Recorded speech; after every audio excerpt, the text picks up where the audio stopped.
Buenos días a todos. Presidente de Faconauto, querido amigo Jaume, presidentes de distintas organizaciones patronales relacionadas con el mundo del automóvil y de todo el sector, pues, de los camiones, de las motocicletas, de los usados, de los no usados, en fin, de todos los que estáis, todos los empresarios y empresarias, ejecutivos y ejecutivas de este mundo apasionante relacionado con el automóvil.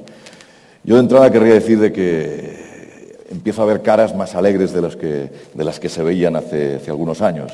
Yo creo que incluso pues, en los años 2007, 2008, cuando las cifras que teníamos eran realmente excepcionales, incluso casi mejores de los que nunca se hubiese podido soñar, eran unas.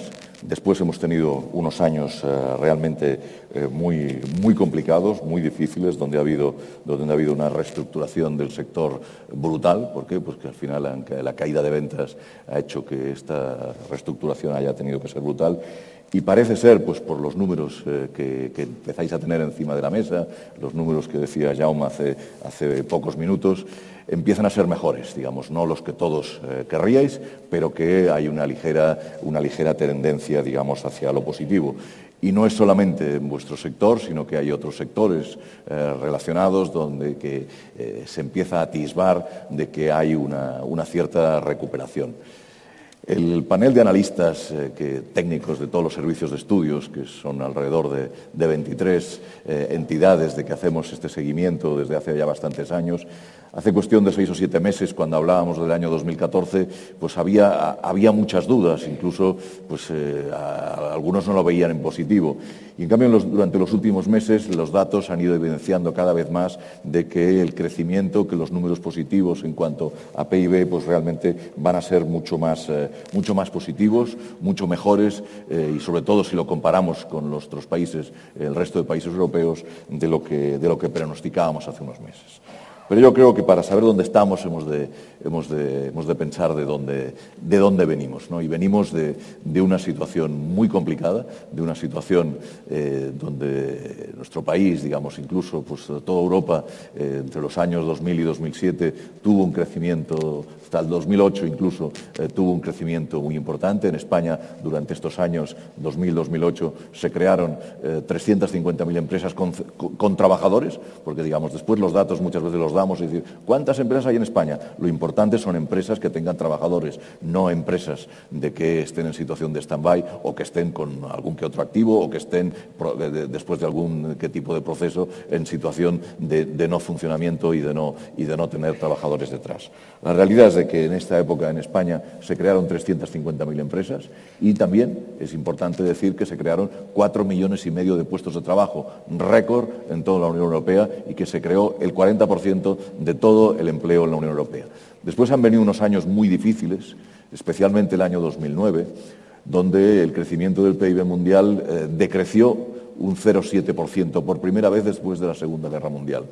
En aquel año, Alemania decreció el 5,1%, España decreció el 3,7%. Y curioso, ese año de que en Alemania decreció el PIB en esas cantidades, el empleo prácticamente quedó plano. ¿Cómo?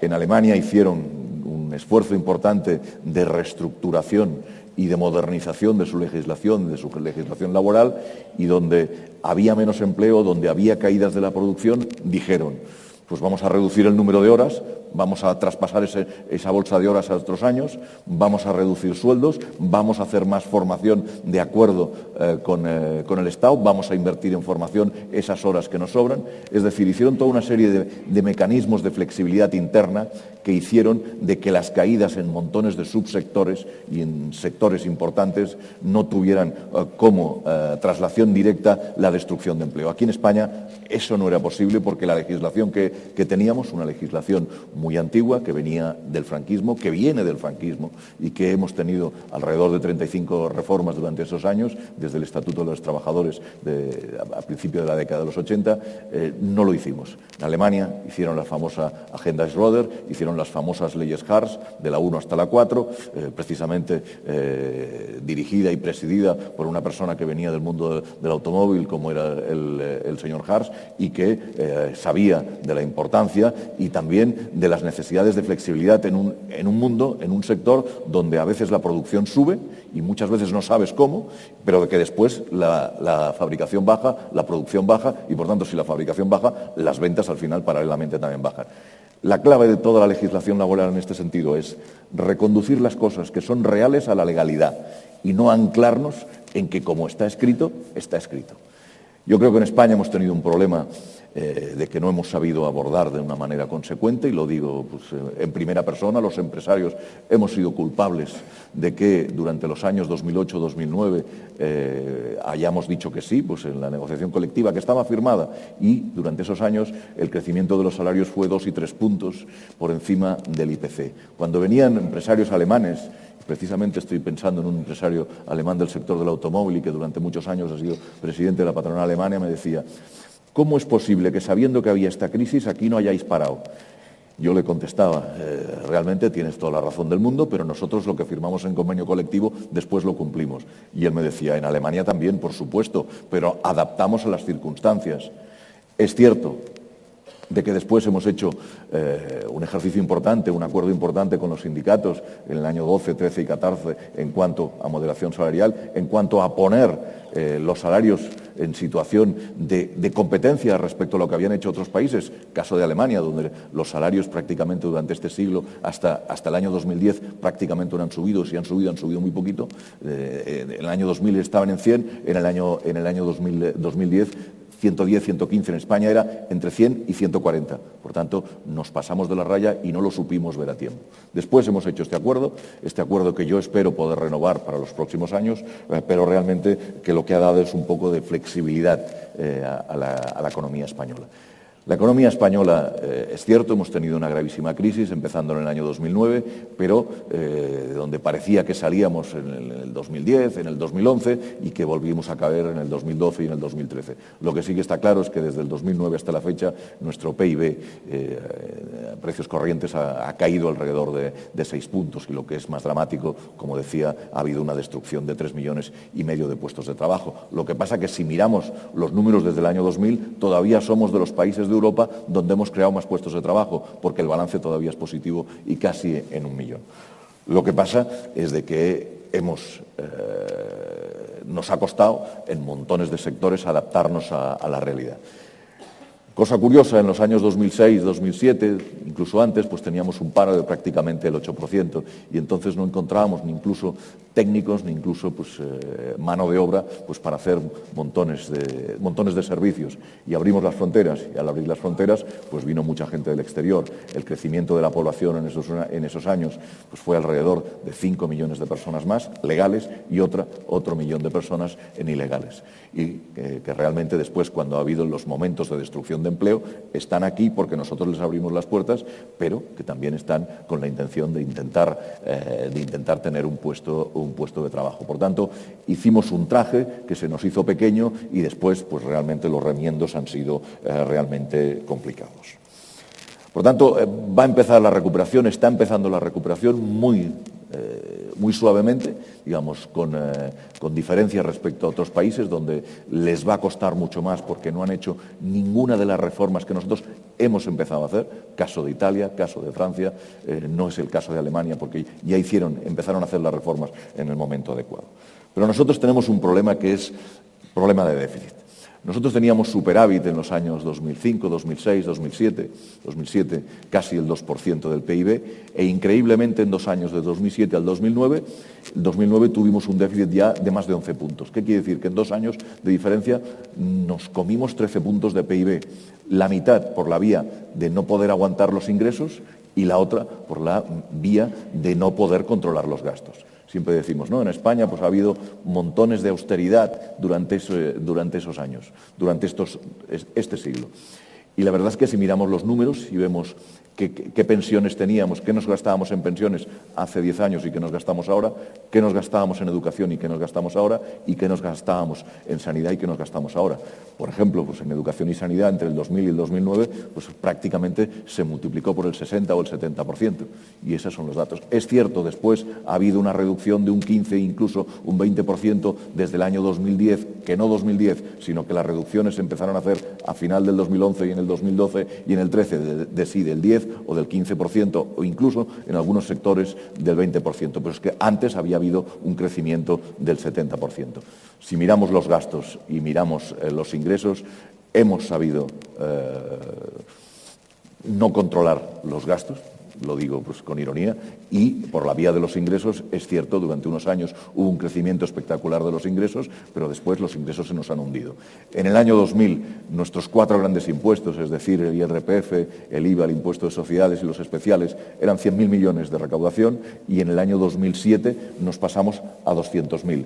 Hay un dato espectacular. En el año 2007 la recaudación del impuesto de sociedades, exactamente, y me acuerdo la cifra de memoria, fueron 44.823 millones.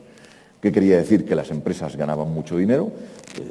Podríamos identificar qué sectores, algún sector pues producto de alguna que otra burbuja, pero después se nos han hundido estos ingresos en cuanto a impuestos de sociedades. Afortunadamente, los últimos datos de impuestos de sociedades del año 2013 parece que empiezan a ser buenos. Los del 12 ya lo fueron, los del 13 ya empiezan a serlos. E incluso las primeras impresiones respecto al 2014 en cuanto a pagos fraccionados, es decir, a cómo es la evolución de las empresas, empiezan a ser positivos. Eso quiere decir que la actividad empieza a funcionar.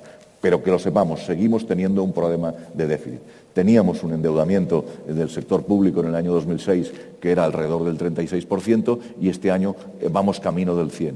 ¿Qué quiere decir? Que como primer objetivo tenemos que reducir el déficit. Esto lo sabemos en las empresas, lo sabemos en las familias. Cuando gastamos más de lo que ingresamos, tenemos que ponerle freno al acelerador, tenemos que decir qué cosas son prescindibles y a veces, aunque no sean prescindibles, las tenemos que prescindir porque no tenemos dinero y no tenemos posibilidades de endeudamiento. Y eso nos va a pasar dentro de muy poco. Por lo tanto, nos hemos de ir hacia superávit lo más pronto posible. Yo creo que aquí ha habido un ejercicio importante por parte de los ayuntamientos, que ya están en superávit, de las comunidades autónomas, que también van camino de entrar en superávit, y también falta, y ahí sí que falta en mayúsculas, el Estado central, que es realmente el que tiene que hacer su labor, su trabajo, porque realmente le queda mucho camino por recorrer, porque no todo se resuelve con cancelar las inversiones. En España teníamos una inversión de todas las administraciones en los años de gloria, 2006-2007, entre 4 y 5 puntos del PIB, y este año prácticamente pues la inversión no va a pasar del 1%. Y lo mínimo que tendríamos que hacer es hacer mantenimiento. Por tanto, tenemos como prioridad el tema del déficit, el tema del endeudamiento, y todo eso ¿cómo se hace? Pues se hace pues con crecimiento de PIB, y el crecimiento de PIB trae como consecuencia pues la creación de más empleo. Yo creo que esa es la clave, pero los últimos datos empiezan a ser positivos. Hemos hecho algunas reformas, decía que en el tema laboral algo hemos hecho. El Gobierno ha hecho la reforma laboral, la cual todavía pues habrá que hacerle toda una serie de retoques, y tienen que venir muchas más reformas laborales, con lo que os decía antes, adaptar la realidad de las empresas a la legalidad de las leyes, y que no venga nadie, ningún juez ni nadie, que nos tenga que interpretar lo que dice la legislación laboral, que todos sepamos lo que se puede hacer o lo que no se puede hacer, y que no tengamos que estar pendientes de lo que nos dice, digamos, un juez, que muchas veces tiene que decidir porque la ley no es suficientemente clara, pero para eso está el Ejecutivo y el Legislativo, que tienen que hacer leyes suficientemente claras, suficientemente concretas, y en las cuales no se puede opinar, sino que los jueces digan esto es blanco o esto es negro según lo que dice la ley. Otro de los problemas que tenemos en España, la dificultad legislativa, es decir, que tenemos demasiadas leyes. Los boletines oficiales de todas las comunidades autónomas el último año eran alrededor de 800.000 páginas, y hacíamos alrededor de decretos, leyes, normas, unas 10.000 a nivel autonómico y unas 3.000 a nivel estatal. En España en este momento hay más de 150.000 leyes en funcionamiento. Digamos, en el IRPF hay alrededor de 50 cambios cada año. Si miramos el IRPF por comunidad autónoma, pues al final es un galimatías absoluto y total. Eso lo hemos de cambiar. Y sin entrar de lleno en el tema de los litigios. Los litigios que los ciudadanos y las empresas tenemos con las administraciones son absolutamente de órdago. El año pasado alrededor de 250.000. Y curioso, alrededor del 40% al final nos dan la razón a las empresas y a los particulares, que quiere decir que el 40% muchas veces ha dado como resultado que hayan tenido grandes problemas personas físicas y personas jurídicas, y que muchas veces se hayan cerrado empresas, pero cuando te dan el resultado final del Tribunal Económico Administrativo, pues, o de la variante o de la instancia judicial que sea, ya no hay tiempo de rectificar. Por tanto, menos leyes, mucho mejores, que duren mucho más tiempo, que sean más simples y que las conozcamos todas. Y leyes cuanto más pudiera ser en clave europea. Por tanto, hemos hecho reformas. Cuando vienen empresarios de otros países, gobiernos de otros países, continuamente estamos en relación con todos y cada uno de los países, nos preguntan, bueno, es que en España han movido pieza. Es verdad, hemos movido pieza en toda una serie de reformas, incluso en el tema financiero, donde al final, el año pasado, con los dos decretos de reforma del sistema financiero, hemos hecho cosas. Pero también nos decían, en la visita que tuvimos con el presidente Rajoy en el mes de enero, pues a la Casa Blanca, y los asesores del presidente Obama nos decían, ¿y cómo es que en Europa han tardado tanto tiempo en hacer la reestructuración financiera? Dice, aquí en Estados Unidos pusimos de acuerdo a republicanos y demócratas, al Congreso y al Senado en 7 días, e hicimos todo lo que hiciera falta para que no se nos hundiera el sistema financiero.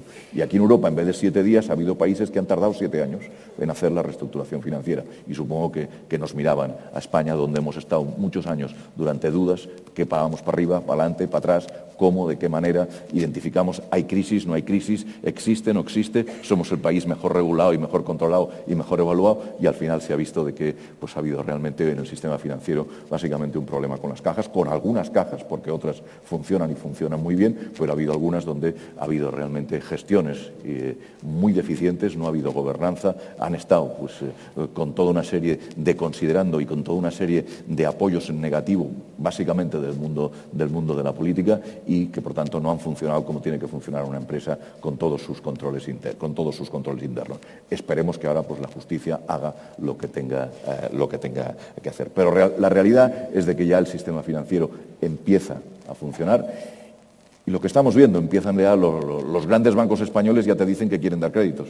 Eso hace cuestión de 6 meses no pasaba, digamos, y muchas de nuestras pequeñas empresas familiares, y no tan pequeñas empresas familiares, que es el mundo de los concesionarios, pues teníamos dificultades pues, para encontrar créditos. Ojalá que ese dinero de que a borbotones ha venido desde el Banco Central Europeo con toda una serie de ayudas y en unas condiciones muy buenas, se suministre pues, al sistema financiero. Es verdad de que no se va a poder suministrar con la alegría que se suministraba hace toda una serie de años, donde todos nos equivocamos. Un dato que me gusta repetir, pero que es un dato muy importante. Entre el 97 y el 2007, en España el PIB creció entre el 2,5 y el 3% de media. Dato importante porque era un buen crecimiento. El crédito, 10 puntos más, entre el 12,5 y el 13. ¿Qué quería decir? De que nos estábamos pasando. Yo recuerdo de que el último trimestre del 2006, porque es el dato puntual, estaba creciendo el crédito en España al 26%. Eso era una exageración. Exageración por quienes te daban el dinero, exageración por quien íbamos a pedir el dinero y exageración también por quien tenía que controlar, de decir, alerta, cuidado, ¿qué está pasando aquí? Porque eso de un crecimiento del crédito del 26% al final era una cosa absolutamente atípica. No supimos entre todos riendas y decir, parar al caballo que absolutamente estaba desbocado. Y eso fue problema de todos, culpa de todos, y nos fuimos lo suficientemente inteligentes en el medio y en el largo plazo. Pero eso está, en ese momento el sistema financiero empieza a funcionar, empieza en los próximos meses, yo creo, que a dar créditos, porque los bancos quieren dar créditos, los bancos no quieren perder sus clientes, los bancos están haciendo ya campañas de publicidad queriendo dar créditos, por tanto, si no lo quisiesen dar no tendrían que hacer campañas de publicidad. Pero yo creo que eso va a ir a mejor, lentamente, pero suavemente, pero ya con tendencia positiva en los próximos meses, y yo creo que eso es importante. Otras reformas todavía nos quedan por hacer.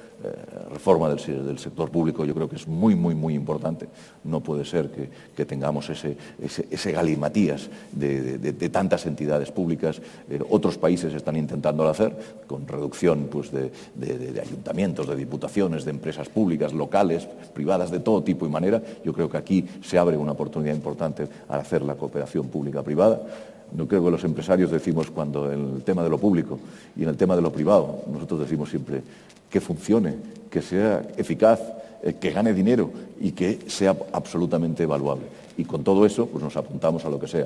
Hay sector público que funciona muy bien y sector privado que funciona mal, pero cuando funciona mal el sector privado, por las circunstancias que sean, al final cierra. En cambio, el sector público, cuando hay veces que funciona deficientemente, por las razones que sean, se mantienen ahí sus deficiencias que al final las tenemos que pagar todos nosotros.